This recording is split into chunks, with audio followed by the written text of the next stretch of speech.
Olá, pessoal, tudo bem? A gente segue junto para mais um contrato em espécie. Hoje nós vamos estudar o contrato de empreitada. Nós vamos ver que o Código Civil traz diversos artigos, mas de fácil compreensão sobre esse contrato. A nossa ideia é a gente entender um pouquinho as características, o que vem a ser esse contrato de empreitada, o que é possível, o que não é, de quem que é o direito, na verdade, né? Isso que a gente pretende trazer para vocês. E além disso também, ao finalzinho, nós vamos fazer alguns exercícios para entender como na prática esse contrato de empreitada ele se aplica. Ok, pessoal? Então, bora compartilhar aí o nosso slide para vocês poderem acompanhar.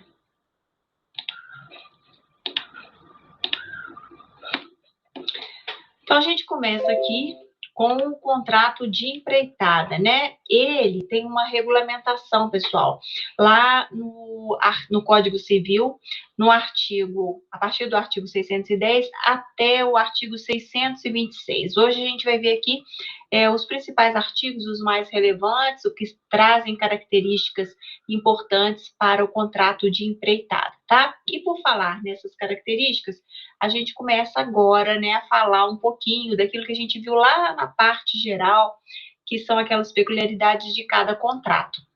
O contrato de empreitada é um contrato consensual, né, ou seja, as partes ali elas vão estabelecer aquilo que é mais interessante para elas. É um contrato bilateral, ou seja, vai apresentar uma prestação e uma contraprestação aí, existindo um sinalagma, ou seja, essa contraprestação e essa prestação, elas são referentes, né, a uma determinada coisa, ou seja, eu presto serviço para você e você me paga a remuneração. É comutativo também, né, ou seja, aquelas prestações, elas são equivalentes também e suscetíveis de variação. É o que a gente sempre fala, já foi estabelecido, né, você vai fazer nós estamos fazendo aqui um contrato de empreitada, então eu vou te pagar esse serviço, né, em tantas prestações, isso aí já vem estipulado também, tá? As prestações aí nelas são certas, determinadas, também definitivas, apresentando uma relação de equivalência entre valores. Oneroso, a gente sempre sabe, né, que no contrato, quando trata da onerosidade, vai trazer benefícios e também vai trazer ônus para ambas as partes. E esse também é uma característica do contrato de empreitada, tá? E é por prazo determinado. Essas são as principais características aí para a gente entender a seara que nós vamos navegar. Bom, natureza, empreitadas de obras e empreitadas de serviços, tá? Pode ser que a pessoa, por exemplo, vai pegar uma empreitada apenas pela mão de obra, ou ela pode englobar, além da mão de obra, essa pessoa também pode oferecer todo o material, tá? Então, o artigo 610 ele vem regular isso, trazendo que o empreiteiro de uma obra, ele pode contribuir para ela só com o seu trabalho ou com os seus materiais. E a partir daí, gente, vai ter uma série de consequências. Obviamente, né, esse empreiteiro ele vai responder de acordo com o que for delimitado aí, né? Se for da mão de obra dele, mas se esse material não for oferecido por ele, ele não vai poder se responsabilizar por esse material, ok? Então, vamos ver como que o código traz isso para a gente. Parágrafo 1º traz que a obrigação de fornecer os materiais não se presume, resulta da lei ou da vontade das partes, tá? Então, pode ser que as partes, elas tenham convencionado como é que vai ser essa questão do fornecimento dos materiais, ou então, uma determinada obra, né, seja exigida, né, resultante de uma lei que esses materiais eles sejam aí oferecidos. O contrato para elaboração de um projeto não implica a obrigação de executá-lo ou de fiscalizar-lhe a execução. O que vale é o que consta do próprio contrato. Mais uma vez, né, a gente sabe que o contrato faz lei entre as partes, e as partes elas têm essa flexibilidade, né, desde que elas não atinjam, né, não afetem a coletividade, elas têm essa liberdade de contratar. Aí vem o artigo 611 do Código Civil e diz o seguinte, pessoal, olha só, quando o empreiteiro ele fornece os materiais, correm por sua conta os riscos até o momento da entrega da obra, a contento de quem a encomendou, se este não estiver em mora de receber. Tá? Então, se estiver tudo certinho, até naquele momento ali da entrega da obra, né, qualquer tipo de material que for feito corre por conta ali do empreiteiro. Mas se estiver por sua conta, correrão os riscos. Responsabilidade do empreiteiro em relação à entrega da obra, ok? Então, durante esse período ali, se tiver por conta do empreiteiro, qualquer coisa que aconteça vai ser responsabilidade dele. O artigo 612 traz o seguinte: se o empreiteiro só forneceu mão de obra, todos os riscos em que não tiver culpa correrão por conta do dono. Então, assim, é muito lógico, né, de entender. Obviamente, ele se responsabilizou pela mão de obra, ele não pode sofrer algum tipo de responsabilização em relação aos materiais, tá? O artigo 613 ele traz o seguinte: sendo a empreitada unicamente de lavor, ou seja, unicamente de mão de obra, se a coisa perecer antes de entregue, sem mora do dono nem culpa do empreiteiro, este perderá a retribuição, se não provar que a perda resultou de efeito dos materiais e que em tempo reclamara contra a sua quantidade ou qualidade. Então, percebam que é muito importante saber essa diferenciação, né? Afinal de contas, você está prestando um serviço onde você está responsável apenas pela mão de obra ou está responsável também pela mão de obra e pelos materiais, porque se tiver responsável pelos materiais, é importante que o empreiteiro diga que o material estava com algum tipo de problema, né, estava com uma quantidade ou uma quantidade menor ou uma qualidade, né, que não era muito boa. Então, ele precisa, na verdade, se manifestar em relação a isso, tá? E vai ser uma responsabilidade objetiva. Olha só que interessante essa interpretação aqui. A propriedade dos materiais, gente, de quem que é, né? É a do dono da obra. Portanto, nenhuma responsabilização tem o empreiteiro pela perda da coisa por caso fortuito ou força maior, né? Então, se é do dono, infelizmente, se perdeu por caso fortuito ou força maior, o dono que vai ficar aí com prejuízo. Mas fica, no entanto, sem direito à retribuição, uma vez que a ausência de culpa do dono não permite que esse seja obrigado a pagar pelo que não irá receber. A parte final do dispositivo segue a regra geral de responsabilizar a parte que culposamente impossibilitou o cumprimento do contrato, se os materiais entregues pelo dono da obra não atenderem à qualidade e à quantidade necessárias ao serviço, e este deve ser imputada a responsabilidade por indenizar os prejuízos sofridos pelo empreiteiro. Então, o que acontece? Houve um caso fortuito, houve uma situação, né, de força maior. O que vai acontecer? O dono, ele é o responsável pelos esses materiais, né? Então, ele vai suportar esse ônus aí. Agora, se esse mesmo dono, né, ele não der os materiais adequados, ou seja, pela quantidade, ou seja, pela qualidade, né, na verdade, ele que vai ter que suportar esses prejuízos também. Ele não pode aí responsabilizar, né, por uma indenização ou prejuízos futuros em relação ao empreiteiro. O empreiteiro perde, sim, o direito de reclamar a indenização se, agindo com culpa, deixa de reclamar quanto à desconformidade dos materiais entregues pelo dono da obra. Então, vamos supor que esse empreiteiro, gente, ele seja um empreiteiro meio negligente, né? E aí não vai se preocupar muito com essa questão dos materiais que estão chegando na obra. Então, ele não faz uma fiscalização, não sabe se tem quantidade necessária, né? E de repente depois ele vai fazendo a obra e ele viu que tem menos material, mas ele precisa acabar de toda maneira, né? Então ele vai utilizar ali menos do que necessário. Então, caso aconteça algum tipo de problema, né, porque deveria ter utilizado X material e aí, já que era, né, finalzinho de obra, ele fez de qualquer maneira, ele foi negligente, né? Ou então até mesmo em perito, alguns elementos da culpa ali, né, que ele tem apresentado, ou a imperícia, ou a negligência, ele pode, muitas vezes, o quê? E aí ele irá responder. Aí já não vai ser mais aquela culpa, né, aquela responsabilidade apenas do dono da obra, mas sim essa responsabilidade vai ser transferida para o empreiteiro, caso ele tenha sido negligente, imprudente ou imperito, tá bom? Então, vamos lá.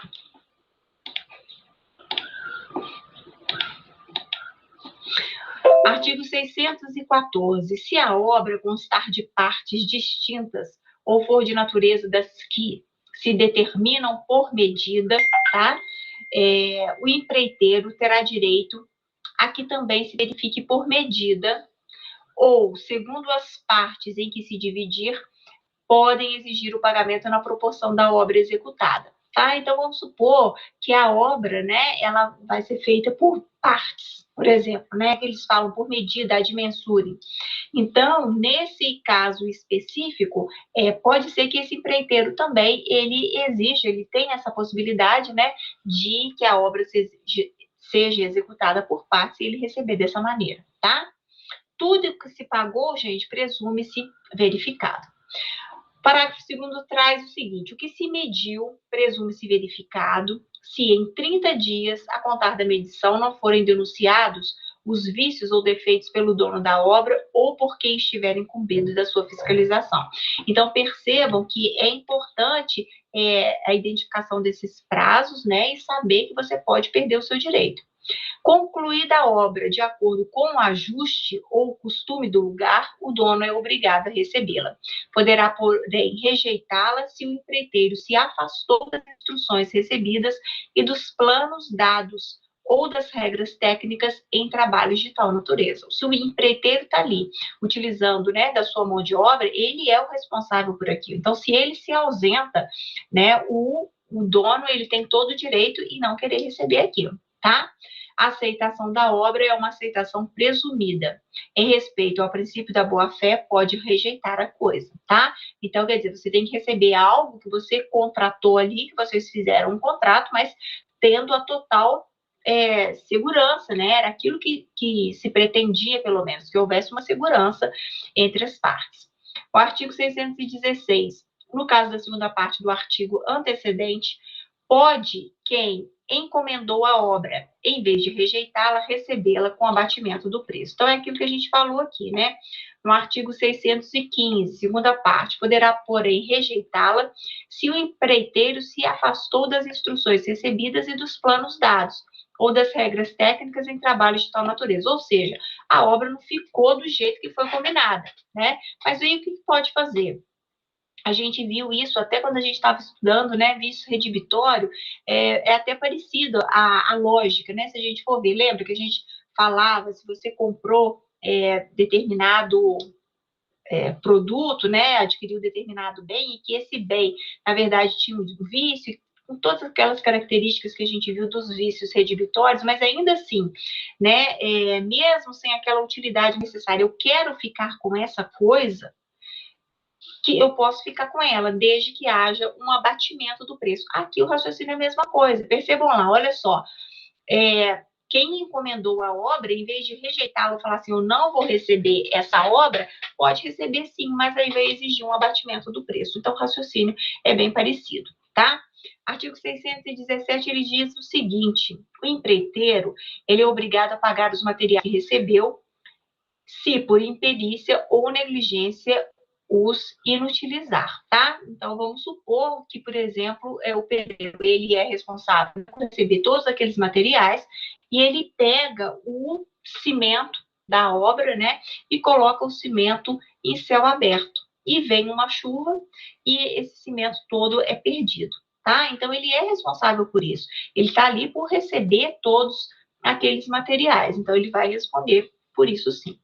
O artigo 618 fala o seguinte: nos contratos de empreitada de edifícios ou outras construções consideráveis, o empreiteiro de materiais e execução responderá durante o prazo irredutível de 5 anos pela solidez e segurança do trabalho. Olha como é que é importante.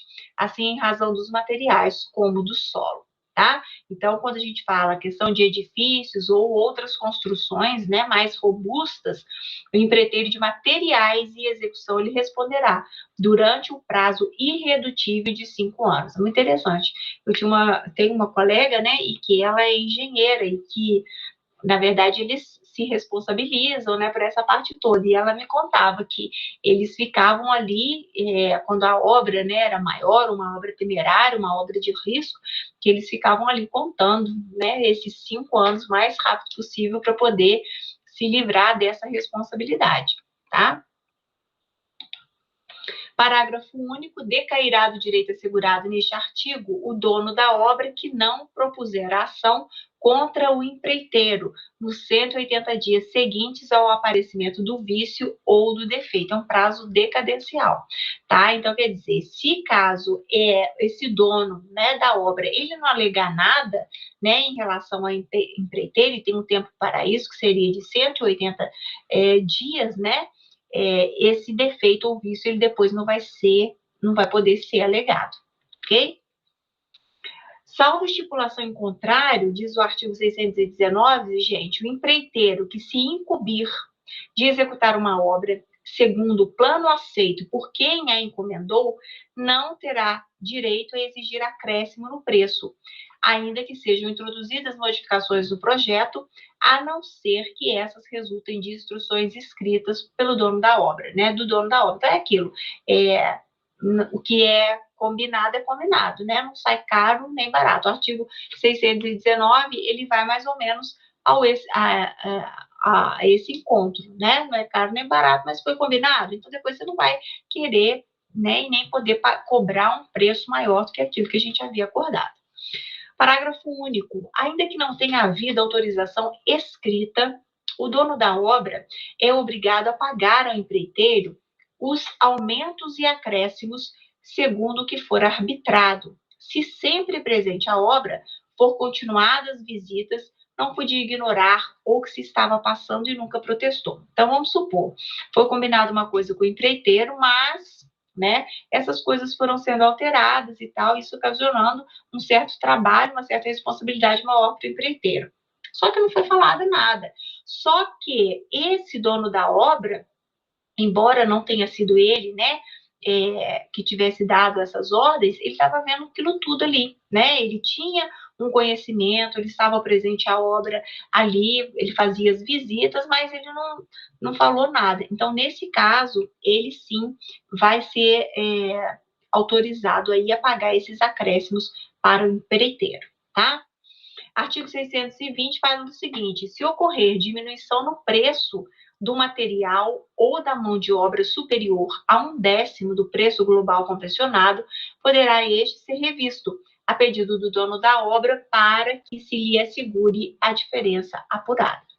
E o 621, ele fala que, sem anuência do seu autor, não pode o proprietário da obra introduzir modificações no projeto por ele aprovado, ainda que a execução seja confiada a terceiros, a não ser que, por motivos supervenientes ou razões de ordem técnica, fiquem comprovada a inconveniência ou a excessiva onerosidade de execução do projeto em sua forma originária. Então, o autor, na verdade, né, o proprietário da obra, sem a anuência do autor do projeto, ele não pode falar assim, mas eu queria que fosse feito dessa maneira, eu achei melhor.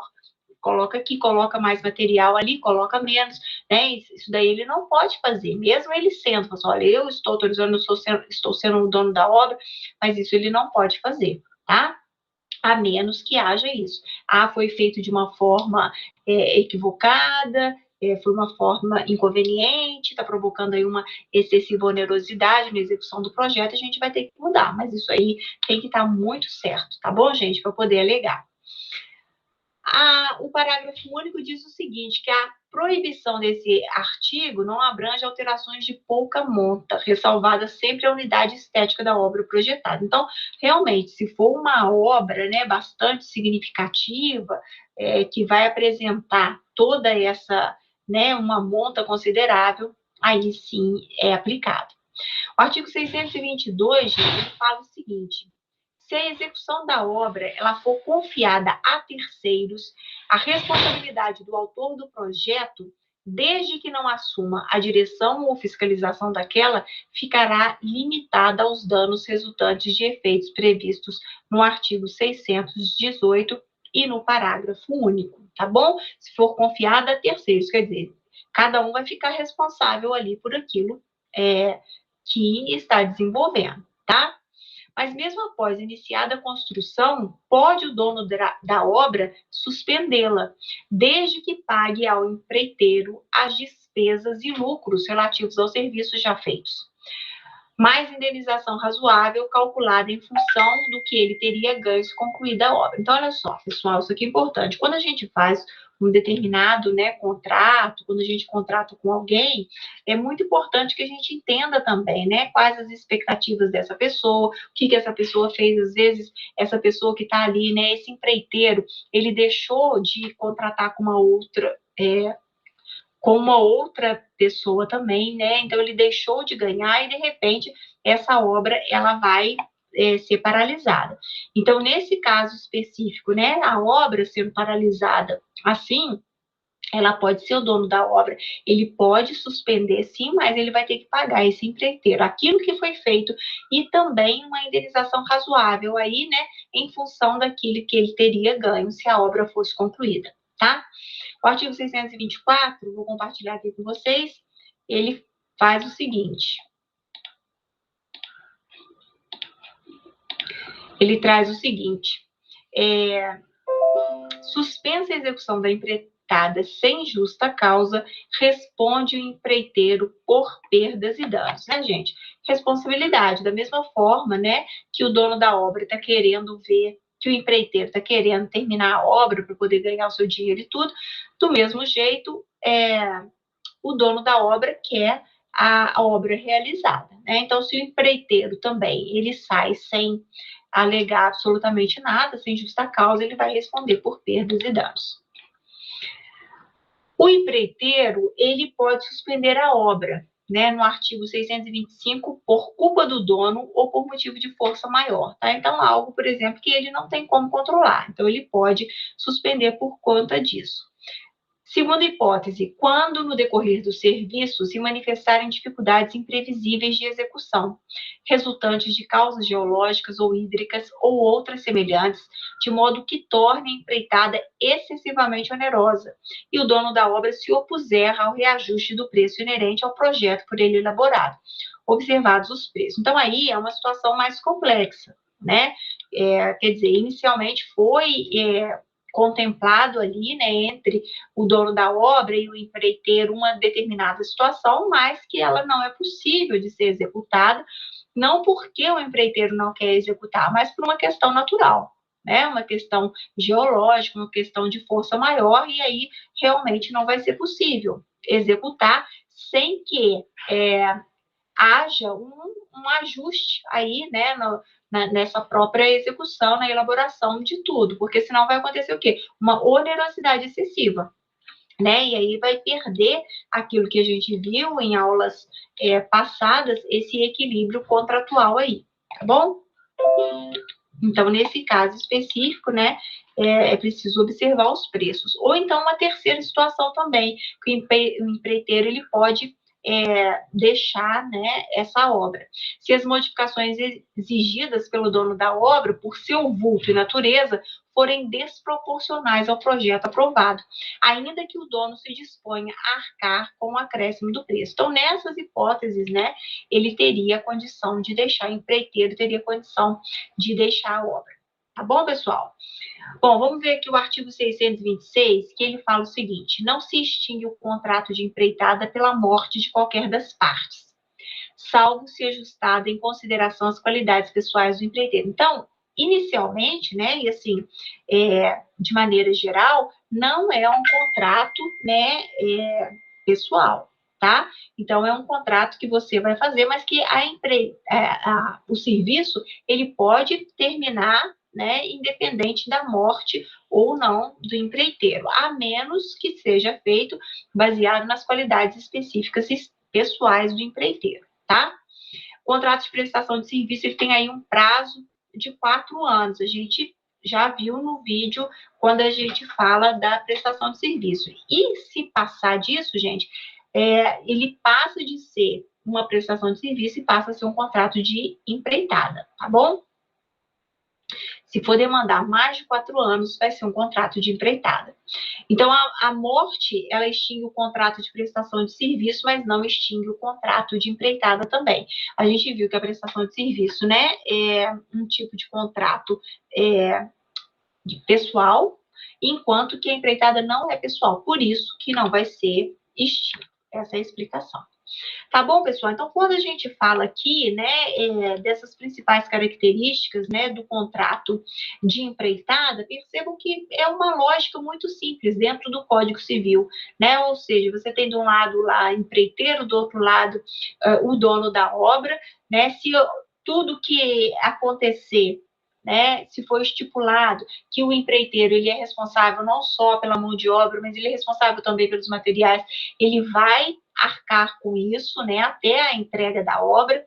Da mesma forma, se esse dono da obra ele inventar coisas que não estão ali no contrato, né, e exigir que o empreiteiro faça, o empreiteiro ele não vai precisar de fazer, né? Se o empreiteiro quiser entregar a obra e essa obra ela não tiver terminada, e se o dono da obra quiser aceitá-la, podem entrar numa negociação aí, né, e fazer um abatimento do preço. Enfim, são muitos artigos, mas de um entendimento muito lógico, né, que não fica difícil para a gente entender como é que funciona esse contrato aí. Então, agora, só para a gente poder finalizar, nesse material que eu vou deixar para vocês, alguns exercícios, né, para a gente ver como é que cai. E aí vem esse do João. O João contratou por empreitada determinada sociedade empresária do ramo de engenharia civil para elaborar um projeto com cálculo estrutural e providenciar a RT de uma obra de construção de uma casa com 2 pavimentos, bem como executar a obra. Ocorre que 2 meses após a conclusão da obra, João observou rachaduras e vícios graves, tanto no projeto estrutural como na execução da obra, com risco de colapso, conforme comprovado por prova pericial. No caso em tela, de acordo com as normas aplicáveis do direito privado, letra A, incide a responsabilidade civil subjetiva da sociedade empresária, tendo João o ônus de comprovar que agiu com dolo. Incide a responsabilidade civil objetiva da sociedade empresária, não tendo João o ônus de comprovar o elemento subjetivo. Incide a responsabilidade civil subsidiária da sociedade empresária, que somente pode ser acionada se houver efetivo dano a João. Não incide a responsabilidade civil da sociedade empresária, eis que ausente o dolo, subsistindo a responsabilidade apenas se houver efetivo dano a terceiros. Ou letra E, não incide a responsabilidade civil da sociedade empresária, eis que ausente a má-fé, subsistindo a responsabilidade administrativa junto ao CREA. Então, tá aí para vocês pensarem, né, em cima daquilo tudo que a gente viu e ver se vocês chegam à seguinte conclusão, né? O artigo 927 diz: aquele que, por ato ilícito, causar dano a outrem, fica obrigado a repará-lo. Aí o parágrafo único diz que haverá obrigação de reparar o dano, independentemente de culpa, nos casos especificados em lei, ou quando a atividade normalmente desenvolvida pelo autor do dano implicar, por sua natureza, risco para os direitos de outrem, né? Foi o que a gente viu que aconteceu aí. E agora, na sequência, gente, tem aí alguns exercícios, né, que eu gostaria que vocês fizessem, e qualquer dúvida que tiver, por favor, entre em contato comigo, tá bom? O que a gente precisava saber a respeito do contrato de empreitada tá aí, tá? Mas qualquer problema que tiverem, podem mandar pelo meu e-mail e a gente conversa sobre isso, ok? Muito obrigada, até o nosso próximo encontro.